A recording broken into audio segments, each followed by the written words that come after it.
Hey everyone, and welcome to BMX News, a live weekly BMX news show where I talk about everything that happened in the previous week within the world of BMX that I think you guys might care about. So with that being said, we do it live. There's 17 people here in the chat. Shout out to all of you guys. Thank you for tuning in early, catching the beginning of it. And we're here every Friday at 10 a.m. Eastern Standard Time. So let's just go ahead and jump into the let's see. The drama of the week? I don't know. It's not drama. It's just a bummer of a thing to think about. So, yesterday, I saw someone share a screenshot of this article. And I'm not going to lie. When I saw the screenshot, it genuinely looked like someone screenshotted an article about pickleball and then pasted their own text over top of it. And so I just Googled it and immediately this came up and it was like, what the heck? And I want to start off by saying that this is not why the wheel mill closed. The wheel mill did not close because of pickleball in a warehouse being built for it. It closed for its own reasons. And then because it closed, this is able to be put there now because it's closed. I don't want anybody out there thinking that these people starting all of this are the reason why it closed. There's details and stuff that I don't fully know about, but as far as I know, wheel mill closes, this place is able to open. So, with that being said, I was just like, is this like, that's a big building. There's enough people who play pickleball that you can support a building like that big and keep it open through just pickleball? Like, what? So I made an Instagram story when I first saw this and I was like, it better support whatever. I said a lot of stuff. And so then I made another story being like, hey, this isn't why the windmill closed. But then I had so many people replying to my stories on Instagram saying, oh, pickleball is the reason why our local skate park that was supposed to get built didn't get built. Or there was one guy who said we lost square footage on our skate park because of a pickleball court being built. And all of these different things. And it was like, what in the world is going on?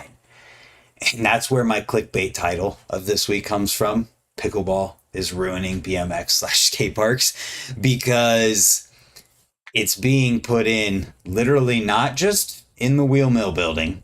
It was put in to the Rye Airfield building. So yeah, this is a wellness center where there's a lot more than just pickleball, but there is pickleball, and this is the old Rye Airfield building. That was a skate park in New Hampshire. So we've got Pennsylvania, New Hampshire, also Portland. The Lumberyard skate park was transformed into pickleball courts, arcade, and more. And there's so many people who kept messaging me. Apparently, Beeline skate park in Calgary has potentially the same thing going in there, because they have to close too. And I'm just like, wait a second. Is every single indoor skate park that's closed in the last like 5-ish years had a pickleball court put into it? How is pickleball this big? So I'm like, make another story. Is there really this many people who play it? And the responses to that have been pretty split. It's either, I didn't even know what pickleball was until you made this Instagram story, or everyone plays pickleball and I see parking lots full and courts full and people all over the place playing and talking about pickleball. And I was like, what in the world? Now, I understand, because I've come to the realization that a lot of the people who do play this are older. And so I'm happy to see that older people are out doing things and getting going. And when you think about it and you break it down, it kind of makes sense. Who is available to go to any and all city council meetings whenever they talk about parks and what should be built? Old people who are retired, who know a lot of the people who are on city council or work at the city or are involved in some way, and business owners and all of that thing. Older people who have had more time on the planet to realize more success and build wealth their entire life. Older people. So I get how this is becoming a thing. If there's a city meeting where they're like, all right, guys, we're going to talk about what we're going to build in this area of land. We want to do some parks. And you have one person show up about a skate park, and you have 15 people who are at every single meeting just because they can. They're saying, we want a pickleball court. Well, then, okay, I get why pickleball courts would be built. Totally understand it. Doesn't mean it's not a bummer. And it doesn't mean that it doesn't suck to see all of these indoor skate parks becoming this thing. But at the end of the day, it comes down to who has enough support locally, business-wise, and who has enough people, or what has enough people that would frequent this type of place to keep it open. And apparently right now, that's Pittsburgh. Or pickleball. Sorry, I was reading the chat. Someone said Pittsburgh. Apparently right now, that's pickleball, because there's all these places popping up and going into these buildings. And so here is my proposition and theory for indoor skate parks. There should not be any more dedicated just an indoor skate park, because it's clear that indoor skate parks by themselves, unless it's like a special circumstance like Ray's, I feel like is like this special place because of how big it is, the situation of the building and how it grew over time, and all of the people who are going to Ray's. Like, unless it's something special like that, I feel like an indoor skate park can't fully exist anymore on its own. So what I think needs to happen, or people need to change and shift their mindset on things, is one, there's the opportunities presented by forming nonprofits. If you can buy the land in the building that a skate park would go in, like that's shows real potential. And I think there's possibilities with leasing or renting properties as well. But that's the thing. But what I think makes sense is to not think about something just as being a skate park. Take this right here. What if instead of having this whole entire building be a skate park, you have a platform like this, or an area that is a gym that has all these different things, that pickleball skate park. Boom, we just solved the whole world's problems for skate parks. But you have multiple things so that you can have not only parents up there walking on treadmills, watching their kids ride or skate or whatever they're doing, but also you could have a lot of different people coming in and supporting this place, whether it's through memberships or daily fees or whatever. Put a sauna in and you're going to get a bunch of people who just want to come in and enjoy a sauna. But the days of it just being a skate park, I feel like, are gone unless it's a special situation. No pickleball. No, I'm sorry, but I don't think we can gatekeep anymore. We're at a situation where it's just so hard to keep a place open. And you run an indoor skate park right now. You know how hard it is.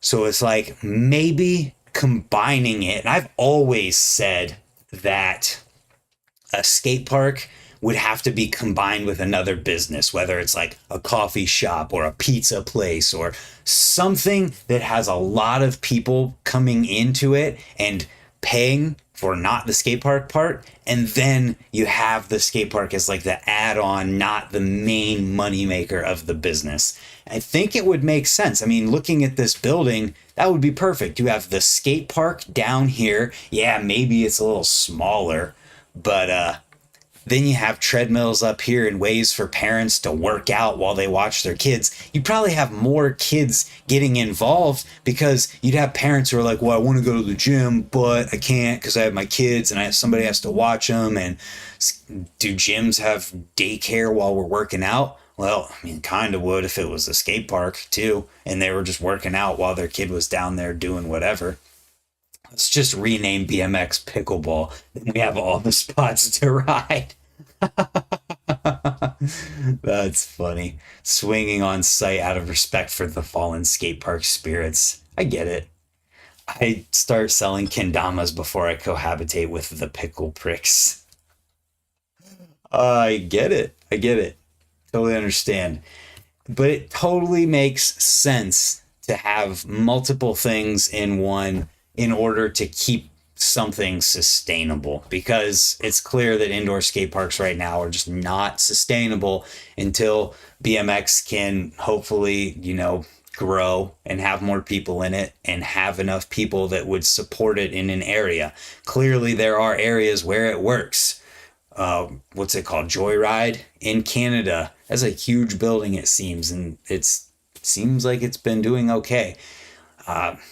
Then you've got, Ray's. Changa stays in business for a long time. So, with that being said, I don't think pickleball is completely ruining BMX and skate parks. It's just a result of a skate park closing and opportunity being seized of a big building where pickleball courts could go. But speaking on skate parks needing help and not being able to sustain, Breaking Free Skate Park is in trouble, and there's a whole video. It's one of the first things in the description as a link. There's a whole video with the guy who runs this place talking about skate parks, their struggles, all of the things that I kind of talked about a little bit, and how you can help, which is currently a Patreon page, and just by going there and spreading the word. So I've linked it in the description down below. You can check it out, see if you want to support, because I feel like everybody is just everything's honky-dory and fine. And then you hear a skate park's going to close like the wheel mill, and the whole world is like, what do we have to do to keep it open?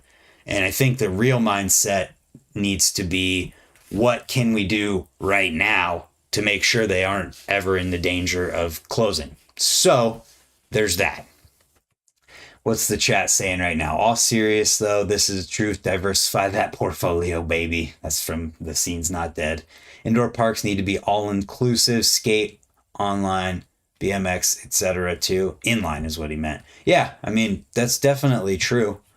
We've been trying to get a concrete, extreme gym with extreme action sports other than BMX include others like rock climbing. Rock climbing can you think about rock climbing and the areas that it takes up? Let me just Google search rock climbing gym and then go to the image search real quick. I'm going to pull it up.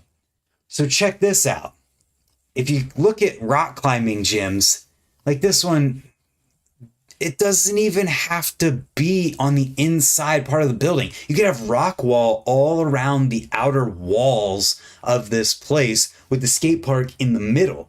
And then you could do stuff like this. You could have people rock climbing over top of the skate park if it was tall enough of a building. Yeah, that just makes sense. Parks in the UK work for some reason, but not here. Well, the thing about indoor parks in the UK, though, is that there's a lot of government help that I've heard for these parks. So when skate parks close, I've seen situations where it's like they lost that government help somehow. I don't know how it all works. There's like grants for indoor parks or something. I don't know exactly how it all works, but I think that they have some sort of system over there. There's a lot of indoor skate parks in the UK, and a lot of them close too, though. We see a lot of them closing. Sadly, only indoor park in Houston is skateboards only unless there's a new one to open up recently. Tried to rent out Southside so I could ride, even offered to pay up front in full, and they said no. See, that's the problem with things, is that there's gatekeeping that happens too, and it's just stupid. Like TriStar in Cleveland here, and I really don't give a shit if they hear this. They made a post like asking for like donations or something like that and just trying to get help. I don't know if they're struggling at all, but I commented on it and I said, if I donate, can I ride the skate park just like one time or something like that? And they said, sadly, no. And it's like, I mean, I get, Rays is a bike park only, but Rays would suck to skate because it's OSB a lot and your wheels would end up going through it. But like, how you gonna, if TriStar ever closes, I don't want to see them bitch for a second about any kind of support or not having enough, because there are so many BMX riders in Cleveland that would love to pay to ride that place, and they're just not even open for it. And that is just dumb. Anyways, let's keep going here. Breaking Free Skate Park, if you want to support them, you can check out the links after this goes live. Also, guys, I'm going to do the Q&A part at the end, so if you have questions, ask them now, and I'll scroll back through and answer them once we get to the end. Let's get into the news stuff here. So Grindworks BMX just posted their summer BMX series that is going to be going down. There's 1, 2, 3, 4, 5, 6, 7, 8, 9, 10 different events going on between, May and August. It's pretty cool. So if you guys are in the area or anything like that, there's a lot of events going on that you could check out that are going to be where we got Pittsburgh, MLK for the Street Jam, Brooktondale, Newark Valley, New York, Monroe, Pennsylvania, somewhere, wherever DTR trails are, Buffalo Jam in Buffalo. You got another Buffalo Jam for the Union Trails, Vestal, New York at HCS Skate Park, and Binghamton Street Jam. So there's a long distance between all of these things, but there's a lot going on this summer that's cool to see organized in one place. Somebody in Ohio should organize all of our jams and do maybe not call it anything, but just organize the jams and keep them all in one place so everybody knows. Next up, what's up, War Pony BMX? Gatekeeping sucks. Got to pull a chair up to your own table. Yeah, pretty much. First up video from this week, Profile Racing. Home turf with the Hallahans. Hallahan squad gets some laps in their backyard. It's a quick video profile. It's just over 2 minutes long. Casey, Nate, Shane, Lucas. Next up, we got Weekend Vibes with Brandon Lupos, War Party. That's why I gave a double take there when I saw War Pony in the chat. I was like, wait a second. Is this the same channel? No. War Party, Weekend Vibes with Brandon Lupos. It's a raw video with Brandon Lupos being Brandon Lupos doing insane tricks. So if you're into the park style of riding that he does, this is an awesome video to watch. Then we've got my Welcome to S&M and Fit video that came out this past week. I am so pumped to have this video released for everyone to watch. I worked on it for over a year and almost actually a year in a couple weeks exactly, but I'm pumped that it's out. It's up on the S&M YouTube channel and my YouTube channel, and the response to it has been amazing. I appreciate everyone being so nice and saying everything that they've said, and I don't know, it feels really good to see the response to this video and be as stoked as I am on the result of the video. So if you haven't watched it, check it out. Let me know what you think, and if you have, thank you. Then we've got an ad. We've got Hell's End Dirt Session. I think this is a raw cut on a video that was already released, but it's got Kevin Peraza, Anthony John, Daniel Sandoval, Bryce Tryon, and more in South Africa. Yeah, this is a video that's already been released, but if you want to watch a raw cut with some dirt jumping, there you go. Thank you, Vulgar BMX. I appreciate it. Then we've got Animals A Huevo. This one features Zach Nealman and Chris Kerrigan down in Mexico. This was a fun vibe to the video. I enjoyed watching it, and for some reason, I think it's just is what it is. I love videos that have this style of whatever you call the genre of music that animal bikes videos have always had. It kind of felt like I was watching an old props section with animal riders in it. And I just, for some reason, think that style of music, these types of spots, and animal videos just go together perfectly. A lot of creative spot usage in here, and it's just a good video. And look at this Derek Duster. So sick when you have a Derek Duster go into just being on the center of the bike because the pegs are both off for a second there. Then we've got more Fast and Loose Magnetar behind the scenes. This is Europe. Nobody's got any questions for the end of this. Interesting. Maybe we'll end it early. Fast and Loose Magnetar behind the scenes. East Coast rap. Is that what you'd classify it as? Whatever. I like it.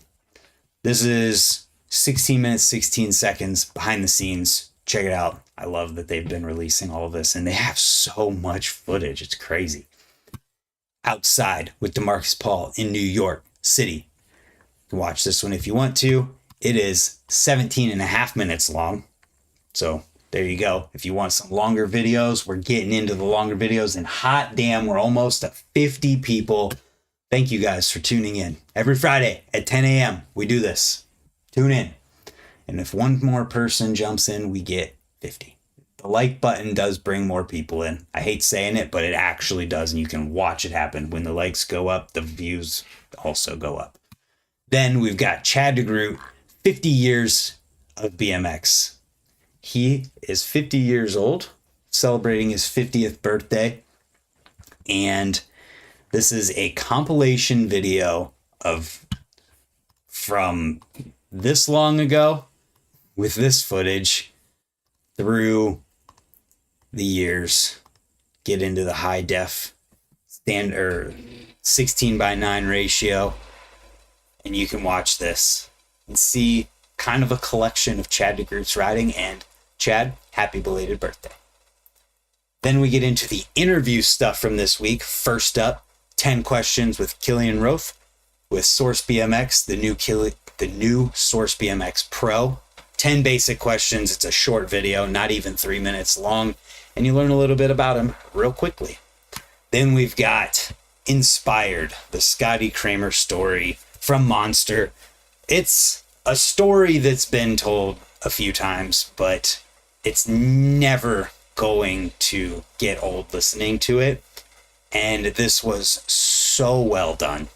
They did a fantastic job putting together music with the riding stuff that's in there, and the B-roll and the interviews and talking to different riders. This took place at one of the Triple Challenge stops at Supercross race, and it was just well done. I loved the shots where they took a YouTube video when they were talking about Scotty's YouTube and then played like a clip from it and then zoomed out to show it on the screen. It was just like the animation of it was just cool. Back to 49. Maybe we'll hit 50. Then we've got S&M Bikes, Factory Friday, Mad Dog tooling around, just going over the final Mad Dog frame details, working all the kinks out, getting everything figured out. And yeah, it's a longer one this time too. 24 minutes. We hit 50. Shout out to you guys. Thank you. Then we got some podcasts. Canode Knows. I'm reading Canode Knows while looking at Unclicked with Tyler Fernangle. So this one is just over 2 hours long. They talk about its intro, video parts, Red Bull and sponsors, scaring himself, living with Leticia Buffoni, neck injury, his market part from 2014, his comeback, the Silver Dome, and Vulnerable, whatever that means. I haven't had a chance to listen to it yet. Check it out. Then we've got Canode Knows with Steve Croteau. This one is over 3 minutes long, and if you don't know, he's the guy behind Peep Game. And we can go over to the YouTube upload to check out the time codes on this. So intro, Generation Lost, the beginning, Edwin, sponsors, Lino, Flat Earth, Jake Seeley. They talk about the Flat Earth for like over 6 minutes. Interesting. The Brooklyn Banks, going to jail, driving, peep game, motivation, and then the podcast questions for the last like 10, 15 minutes. So with that being said, I'm going to open it up. If anybody has any questions for the next 4 minutes till we hit 10:30, hit them up in the chat. I'll answer some questions, do a nice little Q&A. And if not, we'll jump out of here. But I need a drink of water. Bro, Lupos rules. So good to watch it and Dovey. Dovey is incredible. Adam, are you going to go to the Flatland contest? Asks Eric. My chat, when I ask for Q&A, other people get questions in the chat instead of me getting questions. Too funny. Wedgwood Jam is the same day as the first jam, Street Jam on Grindworks. Oh, that's a bummer. Fast and Loose rules. Can't wait for the demolition frame they come out with. Tyler's is a really good listen. Have any tips for someone going to Stoke Run for the first time? Clean your tires and I don't know, have fun. Hit the step up inside. The step up inside is super fun. That's honestly what I ride there more than anything else. Eric, Adam says yes. Adam says yes. But I mean, I guess it would be more of a question of any tips for someone going to an indoor skate park for the first time. Etiquette. If you've never been to an indoor skate park, etiquette. If you see someone taking a run, don't drop in front of them. That's a big one for sure. Take turns. Don't drop in right after every single other person who goes unless there's only one other person who's riding. And have fun. So let's see. Alliance BMX Jam 2, May 25th. Will you be there? As long as I have no prior obligations that I'm not remembering right now, of course. Wipe Simple Green on the tires. There you go. Brant, come to Texas and ride the Rockstar Bike Park. Then following is Eric. Brant, ever going to make a Texas trip? I would love to come ride in Texas. I just have to figure it out. Pretty simple. I got to figure it out, and hopefully one day this YouTube channel, YouTube decides to bless it, and I will be able to just on a whim be like, oh, you were asking about Texas? What are you doing this weekend? And then just fly and go there. But until then, I have to be smart about planning my trips, and I can't do too many of them because money is real. Little show trick I do with basketball courts, Jarrett says, about Simple Green on the tires. House Park needs us to ride it, Brent. Let's go. I mean, I want to. I just have to get the money right, you know? Adam Ortiz said, I wish people had etiquette in general. Yeah, but here's the thing, man. You got to realize too, like, yeah, some people can be told all day long and not grasp it and still just snake people, cut in front of people, not take turns, all of that stuff that has to do with etiquette. But there's also the situation of you don't know something till you know it. And if somebody just flat out doesn't know and you don't tell them, then we can't expect them to know. So we got to educate people at the same time. Because usually, and we see this at Rays a lot, because Rays, where you ride, like BMX bikes at Rays, you can only really do one person at a time usually. You can sometimes coordinate too if you know that the other person's only using one side of something, but it's usually one at a time. And so there's kids who will just drop in because they don't know. But as soon as you explain to them, hey, these areas are kind of one at a time because usually we're going fast and we don't want to hit anybody or have to worry about anybody, they get it. Get S&M to get you an airplane ticket. That would be sweet if we could plan something. But yeah. Can't wait for the Alliance Jam 2. Absolutely. Someday soon you'll be huge. No one tries as much as you to bring us this stuff. Man, I do my best. This is not a freaking ranch seasoning ad. What are we doing? If we're going to make an ad for anything, we'll make it an ad for... Maybe we won't. Here. We'll just make it an ad for this. And I just immediately closed it. If you use my code MORE, S&M and FIT, you can save 10% and you help me. I try my best, Jared. I really do. Every day. I always have. I've always tried to put out as much and do as much as I can for BMX through digging at the trails, helping organize multiple jams a year, covering the jams that happen locally, talking about the news, teaching people how to work on their bikes, teaching people tricks, trying to talk to people who I feel are underrepresented and should have a voice in BMX, talking about issues in BMX. I have, since the beginning of this channel, have had a focus on trying to get to a point where I can talk about whatever needs to be talked about in BMX because it needs to be talked about, and not worry about losing a paycheck from a sponsor because I'm talking about something I shouldn't have. That's been in my mind since day one, and I've done that for a long time now. Doing that is what kind of made Moeller and Melissa like what I do, and it's gotten me to where I'm at. And I feel that we've seen a kind of a shift in BMX in some of what's like okay and not okay to talk about. And I hope that I've been able to play a part in that shift, because I'm hoping that people are realizing that, yeah, there's some stuff that needs to be talked about in BMX. And if no one else is going to do it, I'm going to do it. And hopefully it starts those conversations. Love that you don't just put out the light in things. You share and speak on the things that no one else wants to feel to have the nerve to. Exactly. We appreciate it. Can't understand how much you do for the sport. Glad S&M knows. Thank you, man. I appreciate that. Tennis makes a pleasant sound. Pickleball makes an irritating sound. That is funny. If you received a signature part right now, what color would it be? Oh my gosh. If I didn't have to dig, I have a bag of powder coat that is the color it would be. Actually, I can probably pull it up.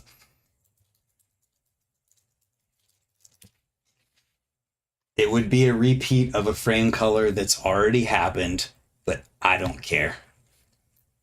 This one right here. Aaron Ross's signature, oops, that's Photoshop. Aaron Ross's signature FBM in this like almost glow in the dark fluorescent green. That would be the color for sure.